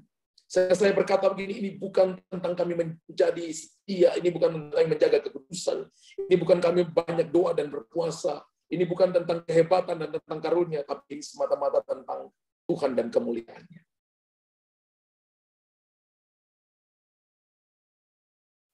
Yang kedua adalah tangan Tuhan bekerja meminjam tangan orang lain. Waktu Rahab dipakai oleh Tuhan menyelamatkan 2 mata Yosua, Tuhan pinjam tangan Rahab untuk menolong pengintai Yosua yang mengintai tanah Kanaan, terutama kota Yeriko. Yeriko itu tinggi temboknya 14 meter, tebalnya itu 6 meter. Luas sendiri itu tidak terlalu besar, kurang lebih 4 hektar. Tapi ini merupakan kota kunci untuk merebut Kanaan. Karena bagi orang Kanaan tidak mungkin tertembus Yeriko. Tapi Tuhan melakukan dengan meminjam tangan Rahab. Dan Bapak Ibu tahu ketika Tuhan pakai seseorang, maka Tuhan tidak pernah berhutang. Hari ini kalau misalnya Tuhan gerakkan saudara, saya akan memberkati orang ini, saya akan doa orang ini, saya akan menolong orang ini dengan uang dan sebagainya. Maka Anda sedang menjadi perpanjangan tangan Tuhan. Jangan menunda. Beberapa orang berkata kepada saya, Pak, kami akan nolong, Bapak, kami akan begini. Saya beritahu kepada saudara, mereka sedang menjadi perpanjangan tangan Tuhan. Seperti Rahab. Apa yang terjadi? Dari Rahab ini, maka lahirlah Daud. Dari Rahab ini lahirlah Tuhan Yesus. Salah satu pengintai yang mengintai kota Yeriko itu namanya Salmon. Salmon kawin dengan Rahab. Dari keturunan Yehuda. Yehuda itu punya anak namanya Yehuda, Peres, Nason, Aminadab. Ram, Salmon, Obed. Jadi Salmon punya anak namanya Obed. Obed punya anak namanya Boaz. Boaz punya anak namanya Isai. Isai punya anak namanya Daud. Dari keturunan inilah turun Yesus Kristus. Dari seorang yang dipakai menjadi perpanjangan tangan Tuhan, yaitu seorang pelacur yang bernama Rahab. Bapak Ibu dengar baik-baik. Kalau Anda jadi perpanjangan tangan Tuhan, maka Tuhan sudah mikir jauh tentang keturunan. Gue akan disebut dengan orang yang diberkati oleh Tuhan. Cara yang ketiga adalah begini, Tuhan memakai tangan kita sendiri. Keluaran 17 ayat 8 sampai 11. Ketika Yosua harus berperang dengan Amalek, maka Musa naik ke atas gunung. Ketika dia mengangkat tangan, Yosua kuat. Ketika turun tangan, Yosua menjadi lemah. Maka tangannya ditopang oleh tangannya Harun dan tangan Hur. Hur mewakili orang marketplace. Harun mewakili para imam. Dan menopang tangan Musa yang adalah pemimpin. Tuhan memakai tangan kita untuk melakukan perkara-perkara besar. Beberapa saudara akan dipakai oleh Tuhan dengan tangan saudara. Bicara tentang pekerjaan. Bicara tentang hal-hal besar yang akan Tuhan nyatakan dalam hidup kita. Dia mendukung kita dari belakang untuk mengalahkan musuh kita. Jangan pernah anggap remeh apa yang sedang terjadi dalam hidup kita. Tuhan bisa memakai tangan saudara. Hari ini, Tuhan tidak lagi memakai superstar. Apalagi Superman. Superman is dead. Tuhan sedang memakai yang namanya super team. Ini waktunya untuk gereja membangun All Saints Movement. Tuhan taruh di hati saya begini. Ketika nanti keadaan normal, maka gereja akan kehilangan 30-40% jemaatnya. Karena semua akan duduk ibadah secara online. Tuhan akan memakai media-media daring untuk menyebarluaskan kerajaan Allah. Sehingga media-media daring ini kita akan sebut dengan gereja online. Sehingga kita akan melihat pekerjaan-pekerjaan besar. Akan ada seluruh tubuh Kristus secara universal yang akan berkumpul. Karena arti gereja itu ada 4 arti. Gereja secara pribadi, organisme itu gereja yang bahasa Yunani. Itu pribadi. Kemudian gereja secara organisasi. Gereja adalah bangunan fisik dan gereja universal yang adalah tubuh Kristus. Dan kalau kita bicara gereja hanya cuma pribadi, itu baru satu arti dari gereja. Kalau kita gereja secara organisasi, itu salah satu arti yang berbeda. Kita harus bicara gereja secara utuh. Yang saya sebut dengan All Saints Movement. Tuhan bisa memakai tangan semua orang. Tuhan bisa memakai seorang yang tidak kenal namanya. Seorang pembantu di rumah Naaman yang tidak terkenal untuk memberitahukan ada nabi di Israel. Tuhan memakai tangan kita. Haleluya. Saya ingat ketika kami membangun gedung ini, ada seorang ibu yang jualannya di pasar. Saya ingat sekali. Dia datang kepada saya dan dia katakan begini, Pak Gembala, ini uang saya hasil jualan bawang merah dan bawang putih. Saya waktu terima uang itu nggak banyak, hanya beberapa juta. Dia katakan begini, ini untuk beli semen. Waktu saya terima itu, tangan saya gemetar. Dan saya katakan, Tuhan, berapa lama dia kumpul uang ini? Lalu dia datang memberi uang itu dengan berkata begini, Pak Gembala, ini kami persembahkan, ini hasil jual bawang merah dan bawang putih. Saya waktu kembali duduk di kantor saya nangis. Tuhan memakai tangan kita. Hari ini bagaimana dengan saudara? Apakah kita mengalami the invisible hand? Tuhan bisa memakai tangan orang lain untuk menolong saudara. Haleluya. Tuhan bisa memakai tangan kita sendiri untuk melakukan perkara-perkara besar. Dan yang keempat yang kita belajar dari Yosua adalah Tuhan mau Yosua finishing well. Selesai dengan baik, sukses. Kalau Bapak Ibu lihat ayat yang ke-8 tadi, bahwa ketika kita merenungkan firman siang dan malam, perjalananmu akan berhasil, dipakai bahasa Inggris prosper. Dan beruntung itu dipakai kata a good success. Ada orang yang sukses tapi tidak good. Tapi ketika kita jadi kuat, hanya mengandalkan firman Allah, maka kita akan jadi prosper. Prosper itu bukan begini, bukan penuh botol aqua ini, tidak. Prosper itu meluber, abundantly, melimpah ruah. Dan a good success. Saya lihat ada sebuah buku yang ditulis oleh seorang yang bernama Dr. Robert Clinton. Dari hasil penelitiannya, Dr. Robert Clinton, dia menemukan bahwa para tokoh di dalam Alkitab ketika memulai perjalanan hidup dan pelayanannya bersama dengan Tuhan, hanya sekitar 30% saja yang menyelesaikan semua tugas pelayanan itu dengan baik, dan Clinton menyebut mereka finishing well, menyelesaikan dengan baik. Hari ini kita ada di tempat ini, apakah kita mau finishing well? Yosua itu tipikal pemimpin yang finishing well. Menyelesaikannya dengan baik. Makanya kalau Bapak Ibu perhatikan baik-baik, Yosua yang terakhir, ya, pasal yang terakhir 14 kalau nggak salah, Yosua berkata begini, ya, as for me and my house we will serve the Lord. Tetapi aku pilihlah hari ini kepada siapa kamu akan beribadah, ilah orang Amori, ilah bangsa Kanaan, ataukah ilah bangsa Amalek. Tapi aku dan seisi keluarga akan tetap melayani Tuhan. Dan Robert Clinton menyebut bahwa Yosua finishing well. Haleluya. Menurut Dr. Robert Clinton, ada 6 karakteristik orang yang finishing well. Saya baca dengan cepat kepada saudara. Yang pertama, mereka mempertahankan hubungan pribadinya dengan Allah yang hidup sampai akhir. Contoh, Daniel dalam Perjanjian Lama, Petrus Paulus dalam Perjanjian Baru. Karakter yang kedua, mereka mempertahankan sikap pembelajar dan bisa belajar dari berbagai macam sumber-sumber utama. Sebut orang yang terus belajar akan mengalahkan orang yang terpelajar. Hari ini saya masih belajar, Bapak Ibu.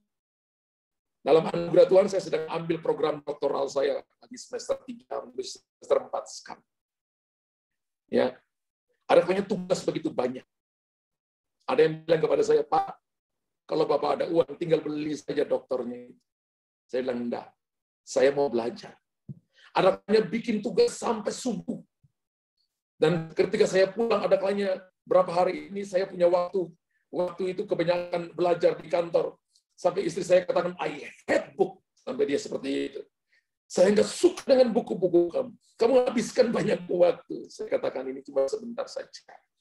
Saya mau terus belajar. Orang yang terus belajar akan mengalahkan orang yang belajar.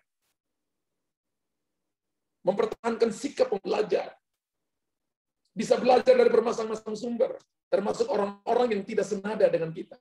Siapa tahu ada ide-ide emas di situ.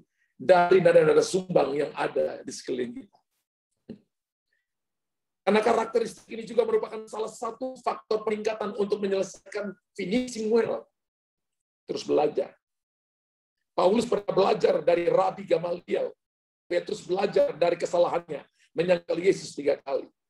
Karakteristik yang ketiga adalah mereka memanifestasikan keserupaan dengan Kristus dalam karakter yang dibuktikan dengan buah roh dalam kehidupan mereka. Contoh Daniel mengampuni teman-temannya, tidak sakit hati dengan teman-temannya, menghina dia. Dan Rasul Paulus berbicara tentang 9 buah roh, 9 karunia utama, 33 karunia motivasi, 1 Korintus 12, 1 Korintus 14. Karakter yang keempat adalah hidup dalam kebenaran firman Tuhan, sehingga mereka yakin akan janji-janji Allah. Orang yang finishing well harus punya ini.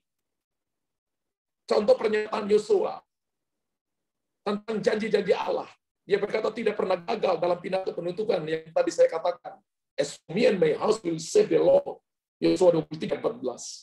Dan karakter yang kelima adalah mereka meninggalkan satu atau lebih kontribusi yang saya sebut dengan legacy, warisan. Hari ini kalau Bapak Ibu, one day kita dipanggil pulang oleh Tuhan, apa yang Bapak Ibu tinggalkan? Yesus meninggalkan iman Kristen. Paulus meninggalkan 14 kitab perjanjian baru. Itu legacy warisan. Apa yang Bapak Ibu tinggalkan? Apakah kita tinggalkan ketakutan, kecemasan, ataukah kita tinggalkan iman? Anak-anak kita yang hadir hari ini, yang lahir hari ini, yang bertumbuh masih remaja hari ini, untuk itulah mereka ada. Mereka sedang menonton apa yang sedang kita lakukan. Apakah kita sedang mempertontonkan ketakutan atau iman? Mereka sedang nonton. Tapi hari ini dalam nama Yesus saya katakan, mari berikan legacy iman kepada mereka. Karena saya percaya bahwa pelayanan itu ada DNA-nya, mengalir turun. Dan karakteristik yang keenam adalah mereka tumbuh dengan kesadaran bahwa ada destiny Tuhan bagi hidup mereka. Mimpi Yus 13 tahun baru tergenapi. Tapi saya percaya hari ini Tuhan sedang mempersingkat waktu. Tidak perlu 13 tahun, tapi volumenya tetap sama. Makanya masalah datang bertubi-tubi karena waktunya dipersingkat. Filipi pasal 4 ayat 13 berkata, segala perkara dapat kutanggung di dalam Dia yang memberikan kekuatan kepada. Efesus 6 ayat yang ke-10 berkata, akhirnya hendaklah kamu kuat di dalam Tuhan, di dalam kekuatan kuasa-Nya. Saya percaya malam hari ini, kita menjadi kuat. Kita tidak gentar, karena kita percaya bahwa Tuhan ada bersama-sama dengan kita. Ketika Bapak Ibu berkata, I believe, saya mau berjalan bersama dengan Tuhan, maka kita akan mewarisi yang baik kepada the next generation, the new generation. Tuhan berkati saudara. Haleluya. Amin, amin, amin, amin, amin. Saya serahkan ke Pastor Wesley. Puji Tuhan.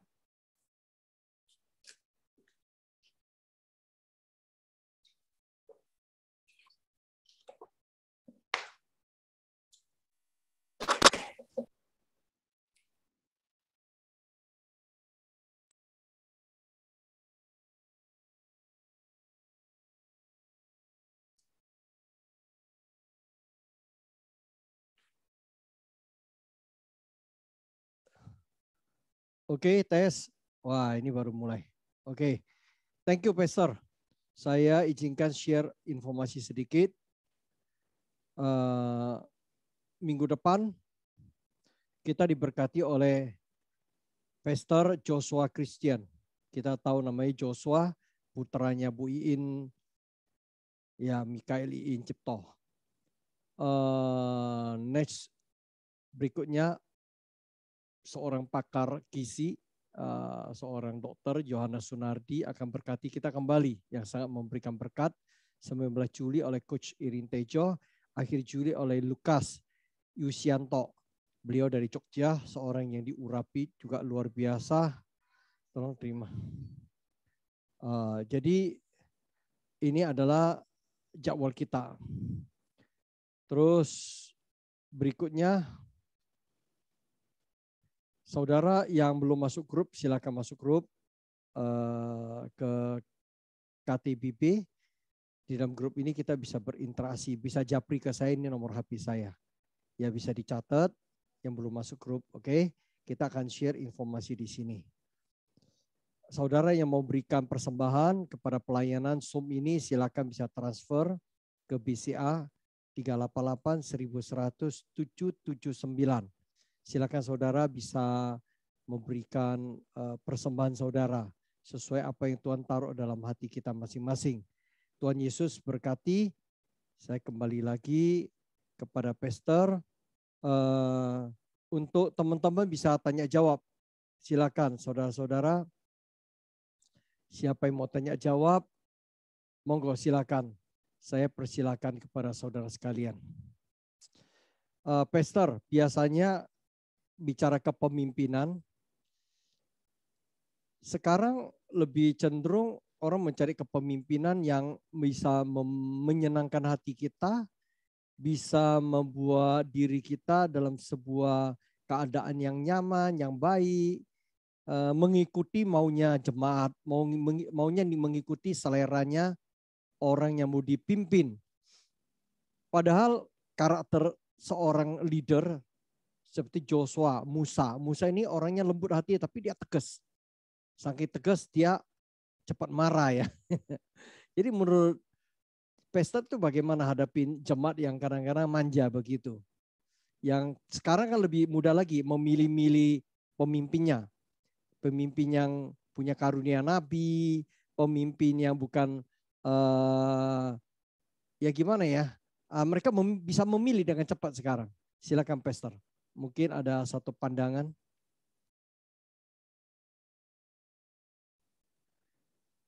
Speakernya belum bunyi, belum dinyalain Pastor. Mic-nya.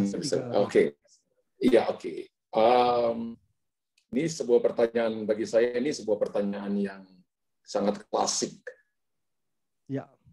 Tapi yang saya tahu bahwa kepemimpinan yang paling sempurna itu kan sebenarnya kepemimpinan dari Tuhan Yesus.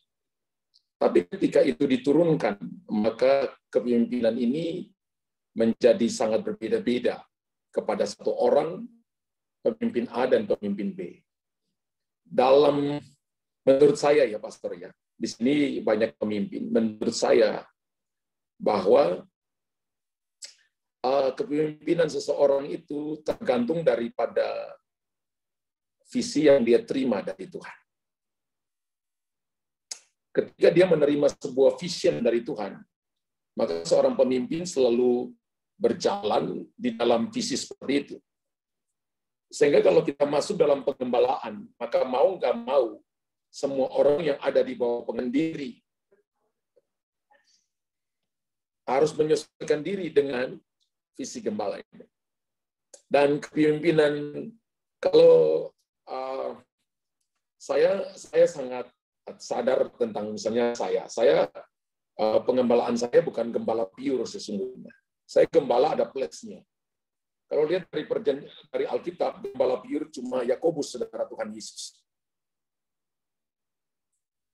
Sedangkan Paulus ada gembala plus-nya. Dia gembala plus nabi, gembala plus rasul, gembala plus pengajar, ada gembala plus-nya. Saya ada gembala plus-nya. Sehingga saya beritahukan kepada jemaat, saya ini bukan gembala pure. Saya gembala ada plus-nya. Saya gembala ada orang berkata saya ada rasulnya. Orang berkata saya ada nabinya. Orang berkata saya ada pengajarnya. Saya ada gembala plus-nya. Sehingga ketika saya menerima sebuah visi dari Tuhan, saya ngajar kepada jemaat bahwa ini visi dari Tuhan.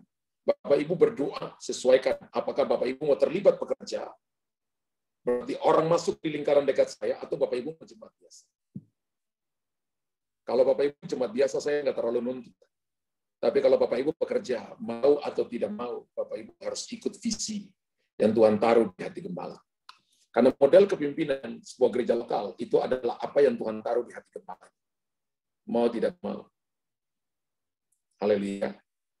Karena contoh kepemimpinan yang kita anut dalam GBI, saya GBI ya, adalah kepemimpinan episkopal. Episkopal itu adalah kepemimpinan yang ada pada gembala. Gembala yang mengambil alih kepemimpinan. Jadi semua komando ada pada gereja, gembala jemaat.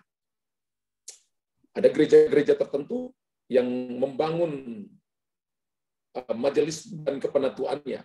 Silakan saja selama itu cocok dalam kepemimpinan. Seperti itu. Ada GBI juga yang membangun kepemimpinan dengan membentuk majelis-majelis, tidak apa-apa. Suaranya diambil terbanyak, tapi memang keputusannya, decision maker-nya tetap gembala. Tapi saya sendiri pribadi adalah visi misi, nilai, karakteristik, semua moto, semuanya jelas. Jadi seluruh pekerja saya, mereka tahu visi misi, tahu moto, tahu ciri-ciri, tahu fokus kerja lokal ini apa, yang mau terlibat pelayanan. Dan mereka harus terserap di dalam visi misi itu. Kira-kira mungkin itu, Pastor. Karena kalau bicara kepemimpinan memang luas sekali. Tapi kira-kira gambarannya seperti itu.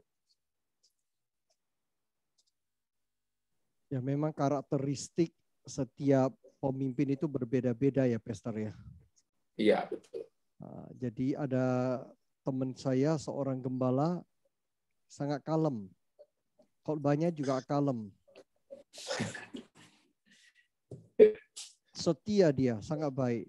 Nah, jemaat yang tertinggal itu yang tua-tua. Anak muda lari semua.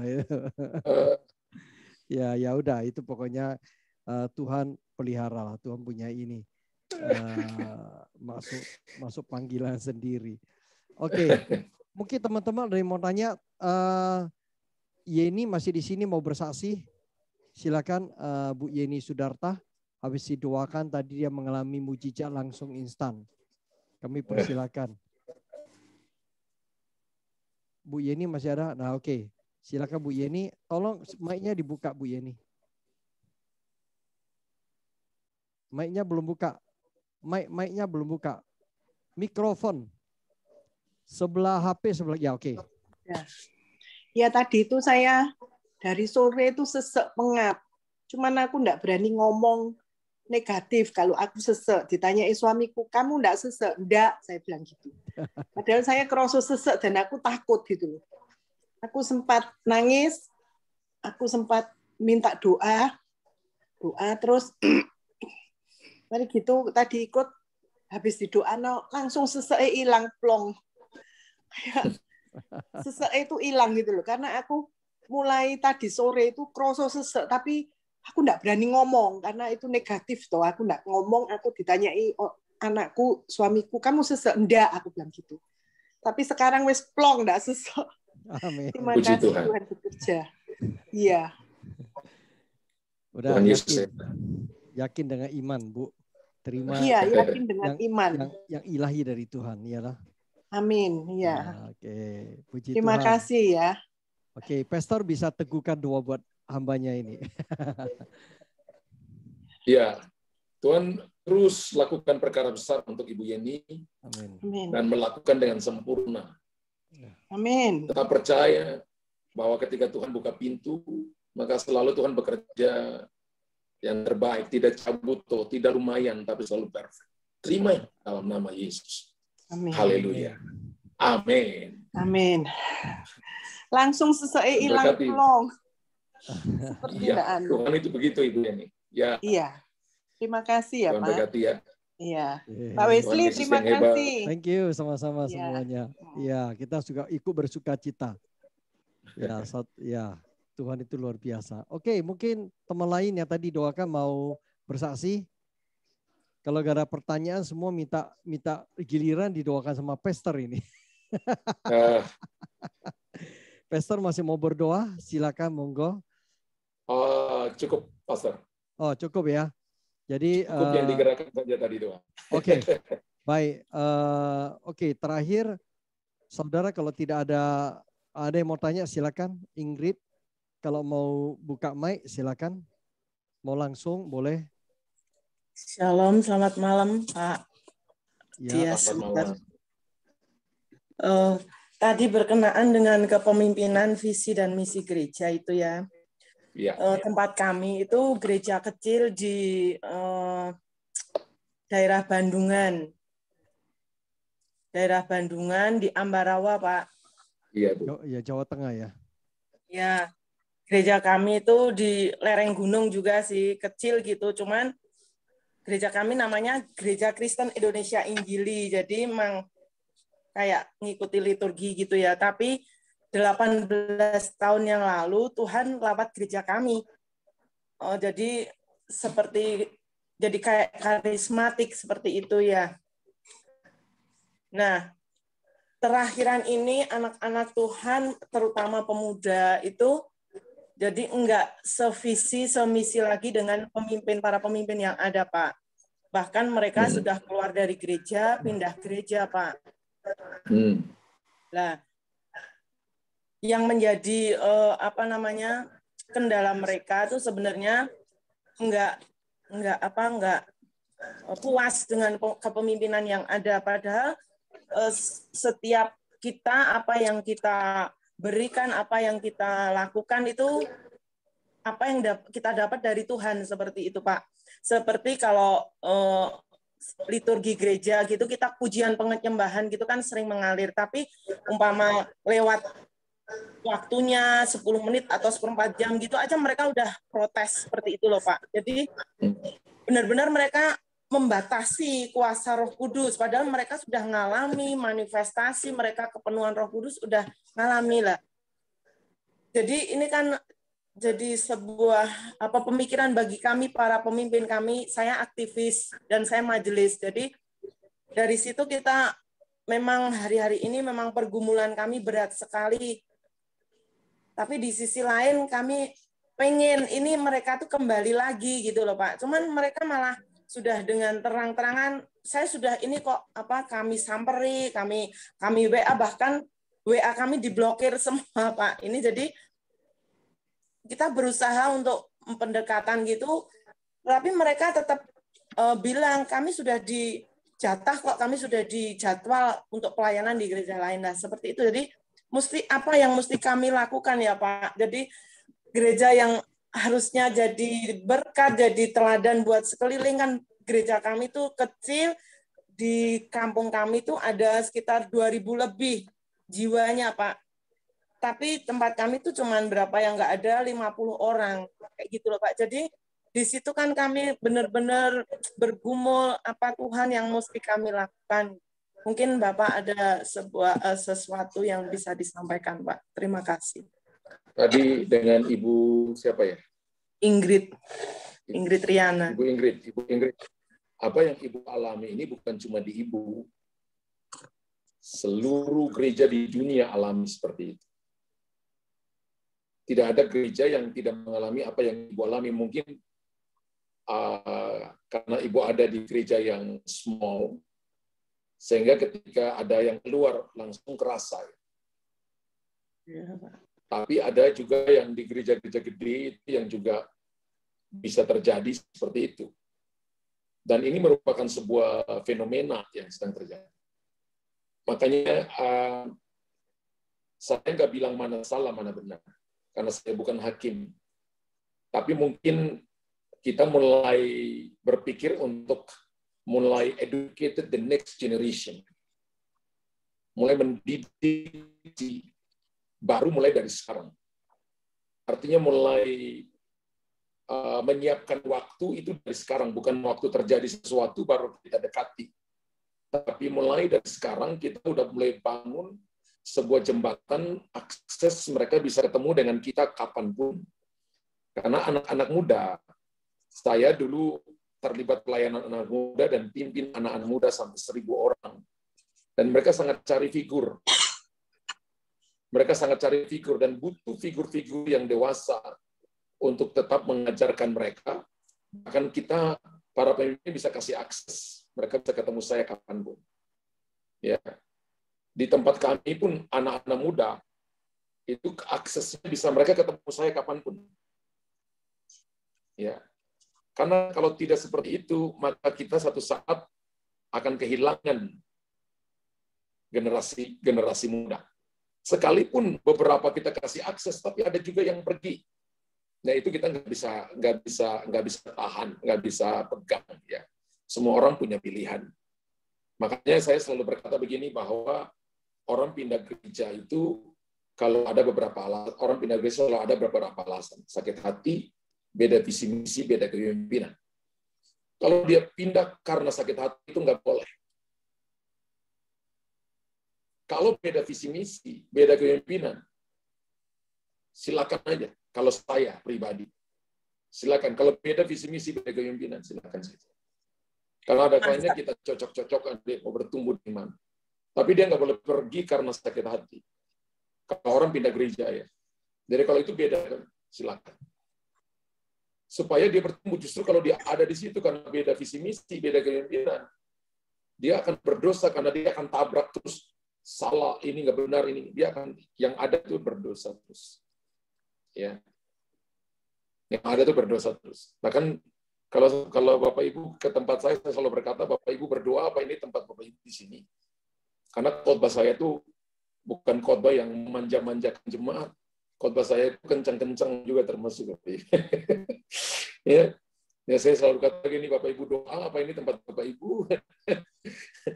Dan kalau Bapak Ibu mau bertumbuh, silakan di sini. Ya, makanya kita seperti family juga, makanya nama Christ Kingdom Family. Seperti family. Tapi juga mendekati mereka dengan cara berbeda. Saya ingat 2 tahun terakhir, dari di gereja kami pun yang keluarnya hampir 200 orang. Dan itu para pemimpin yang selama ini saya latih, saya didik, dan mereka pergi. Saya dekati, dan mereka ngomong, Pak, kita kelihatannya beda visi misi. Oke, saya berkati kalian. Pergi. Ada kalanya dalam hati rasa waduh. Seperti yang tadi dibilang sama Ibu Ingrid tadi. Ya, fenomena ini saya katakan terjadi di mana-mana. Tapi kita harus besar hati. Kalau itu sampai terjadi, maka percayalah bahwa itu waktunya untuk kita jadi lebih besar dan lebih dewasa. Kita akan berbuah lebat lagi. Itu Ibu Ingrid ya. Ya. Masalahnya tuh ada yang memprovokasi, Pak. Jadi mereka banyak yang ikut-ikutan seperti itu, Pak.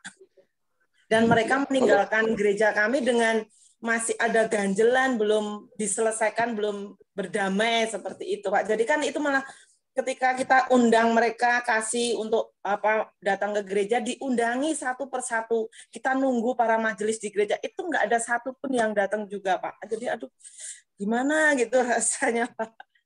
Jadi prinsip pengampunan, Ibu mencoba untuk mendatangi, tapi kalau orang nggak mau, ya sudah, Ibu selesai dengan Tuhan. Jadi tetap jaga hati, pengembalaannya juga tetap jaga hati. Kita yang berbenah, kita nggak bisa rubah orang, kita nggak bisa rubah situasi kan, tapi kita bisa rubah hati kita. Ya udah, rubah hati kita, perbaiki, mempersiapkan generasi dengan baik supaya tidak mengulangi kesalahan yang lalu. Sehingga kita bisa menata the next generation, new generation ini dengan baik. Kita ajarkan mereka visi misi, ajar bagaimana mereka bergerak di bawah otoritas, ajar bagaimana mereka tunduk pada otoritas, mengajar mereka bagaimana bergerak dengan karunia-karunia roh, dipimpin oleh roh, diajarkan semuanya. Jadi pengalaman yang sekarang ini, itu jadi pelajaran berharga untuk kita mempersiapkan the next generation. Kalau sekarang sikap yang seperti itu, ya kalau mereka nggak mau, nggak bisa juga Ibu paksakan. Semua orang punya kehendak bebas memilih. Yang penting dari sisi gereja, kita tetap jaga hati dan selalu terbuka, mengampuni, punya hati seluas samudra. Kalau kembali lagi, monggo. Dan tidak lagi membicarakan kesalahan mereka. Itu aja. Oke, Bu. Ya, saya... Satu hal lagi, Pak. Satu hal lagi, ketika banyak pemimpin gitu ya, yang pemimpin gereja kami yang memberitahukan mereka ini dapat pesan Tuhan seperti ini, dapat ada sesuatu yang Tuhan mau sampaikan, itu mereka jadi menganggap kita tuh sok rohani, sok suci seperti itu, Pak. Jadi aduh, kita sendiri jadi aduh gimana gitu loh, Pak. Ya kan kalau tadi saya katakan bahwa kita sedang didik sebuah generasi yang belum matang secara rohani. Yang mereka masih mencari figur, mencari model, dan sebagainya. Jadi kalau seperti begitu, itu artinya gini, kalau sudah ada benturan baru kita mau perbaiki, itu butuh energi lebih besar. Makanya saya katakan ini bersyukur untuk sebuah pembelajaran yang baik di gereja Ibu, sekalipun gereja belum besar. Sehingga nanti ketika gereja besar, kita itu sudah punya antisipasi. Yusuf itu punya karunia. Tapi Yusuf juga punya karunia yang namanya antisipasi. Jadi karunia saja nggak cukup, harus punya roh antisipasi juga. Jadi dengan pelajaran-pelajaran berharga ini, kita mulai belajar untuk, oh ini cara mengulangi seperti ini. Ya, apalagi, makanya seperti tadi saya bersaksi, ada orang yang merasa punya karunia, dan tidak mau lagi dipimpin oleh orang lain, karena merasa sudah hebat. Itu berbahaya, belum matang. One day nanti dengan sendirinya mereka akan bentur-bentur sendiri, baru mereka sadar. Ya, tapi dari saya bicara kepada Ibu Ingrid dari sisi gereja lokal harus tetap punya hati seluas samudra untuk tetap bisa menerima dan tidak menyalahkan mereka. Anggap saja mereka anak-anak yang belum tahu banyak. Anda anggap saja mereka ini Nepios, Teknon, dan Paidion. Itu anak-anak remaja yang badannya besar, tapi belum terlalu tahu banyak, mereka bukan huyos. Dan kita juga tidak takut kehilangan jiwa. Karena jiwa itu punyanya Tuhan. Itu dulu. Ya. Tidak takut kehilangan jiwa. Alkitab katakan kalau kita takut kehilangan jiwa, benar-benar kehilangan. Tapi kalau kita tidak takut kehilangan jiwa, maka kita akan memperoleh 100 kali lipat. Yes. 100 kali lipat itu 10.000%, Ibu. Amin. Jadi Tuhan itu tidak memberikan 100%, nggak ada ayatnya. Tapi 100 kali lipat itu 10.000%. Kira-kira gitu, Ibu Ingrid ya. Ya, terima kasih Bapak. Yes. Sama-sama. Tuhan berkati. Sama-sama, Tuhan berkati. Oke, Pastor, mungkin ada Keisha di sini dari Jemaat HTI Semarang, apa mau tanya? Tadi Keisha ada sampaikan dari ini. Oke, kalau teman-teman masih ada yang tanya terakhir kali, kalau tidak kita akan akhirin. Kita minta Pastor untuk lepaskan blessing buat kita sekali lagi, Pastor. Ya, puji Tuhan. Bapak Ibu, mari angkat kedua tangan Bapak Ibu. Jemaat Tuhan, pulanglah dan terimalah berkat daripada Tuhan. Kami berdoa juga untuk Pastor Wesley. Ya, Tuhan berkata akan ada kesempatan-kesempatan yang sedang Tuhan bukakan. Tuhan berkata bahwa perahu besar, kapal besar sedang Tuhan siapkan. Akan ada kepercayaan demi kepercayaan besar. Dan bukan cuma sedang di pelabuhan, tapi sedang berlayar, kata Tuhan. Dan aku telah memberikan kepadamu mesin, bukan cuma mesin biasa, tapi mesin turbo yang akan membawa engkau begitu cepat. Engkau akan sampai kepada pelabuhan. Dan dalam kapal itu ada begitu banyak jiwa-jiwa, itu seperti kapal pesiar yang sangat-sangat. Dan Tuhan tunjukkan bahwa Bapak itu sedang berdiri, memakai baju kapten, memegang kendali pada kapal itu. Penuh dengan sukacita. Dan ada sukacita besar, ada kelimpahan. Dan Tuhan berkata begini, aku sedang melakukan perkara-perkara besar. Amin. Dan aku akan kembali. Akan ada sebuah pemulihan dan terobosan besar. Aku sedang membangunkan malaikat revival yang sedang tertidur. Dan aku sedang mengirimkan untuk pelayanan ini. Sedang pelayanan ini akan membangkitkan begitu banyak pelayanan-pelayanan yang tertidur. Dan mereka akan bangkit. Dan akan ada nefes haya, pasik, gerapeteo, nesama, akan diinfuskan kembali kehidupan Tuhan. Dan akan ada kehidupan seperti apa yang dinubuatkan oleh Elia, tulang-tulang kembali bersatu, urat timbul, kemudian tubuh darah kembali mengalir, dan nefes haya, napas kehidupan dilepaskan. Sedang terjadi hari-hari ini. Dan Tuhan berkata begini, kalau tentara yang besar sedang kukirimkan, bersiaplah untuk sebuah tuaian di akhir zaman. Dalam nama Tuhan Yesus, jemaat Tuhan pulanglah. Terimalah berkat daripada Tuhan. Tuhan memberkati engkau dan melindungi engkau. Menyinari engkau dengan wajahnya dan memberikan kepadamu kasih karunia. Tuhan menghadapkan wajahnya kepadamu dan memberikan kepadamu dan sejahtera yang melampaui segala akal. Diberkati setiap pekerjaan tanganmu oleh Tuhan. Diberkati lalu lumbungmu, masuk keluarmu, anak-anakmu, buah kandunganmu diberkati oleh Tuhan. Diberkatilah bisnismu, diberkati suamimu, diberkati istrimu, diberkati pekerjaanmu. Diberkatilah anak-anak. Tuhan memerintahkan berkat yang terbaik dari gunung-gunung, berkat yang ada di samudra raya, berkat yang ada di atas bumi, di bawah bumi, kekayaan bangsa-bangsa. Diperintahkan datang kepada engkau, sehingga engkau akan disebut yang diberkati oleh Tuhan. Berkat Tuhan ini akan menjadi bagianmu mulai hari ini sampai Maranatha. Tuhan Yesus menyebut kita pada kali yang kedua. Semua kita yang percaya sudah terima berkat Tuhan, sama-sama katakan amin 3 kali dengan keras. Amin. Amin. Amin. Amin. Amin. Amin. Amin. Selamat malam dan Tuhan berkati kita semua. Selamat malam semuanya. Terima kasih, Pastor. Terima kasih. Sama-sama. Terima kasih, Pastor. Terima kasih, Pak Wesley. Sama-sama semuanya. Ya, ketemu lagi. Selamat malam, Pastor. Terima kasih, Tuhan Yesus memberkati. God bless you. Terima kasih, Pak Wesley. Terima kasih, Pastor. Terima kasih, Pak Wesley. Memberkati. Buat semuanya, Pak Wesley. Ajaib semuanya. Malam ini terima berkat, anugerah, mujizat. Terima kasih, Pastor Wesley. Memberkati. Oke. Ya, Pastor. Memberkati Pastor Luther, dan memberkati BSB. Ya, memberkati. Sampai ketemu, bye-bye. Sampai ketemu, ya. Memberkati semuanya. God bless semuanya. Silakan absen ya. Memberkati Pak Sopan Terintir membaca Ria. Ya, silakan absen ya. Ya Pak, sudah Pak. Bu Gatot. Ketemu lagi. Ketemu lagi Pak. Ya, senang dengar kalau Bu Gatot itu menyembah Tuhan. Haleluya. Ya, puji Tuhan. Bu Ruth di Mojokerto ya, Bu ya? Iya, Pak. Oh, puji Tuhan. Di gereja mana, Bu Ruth?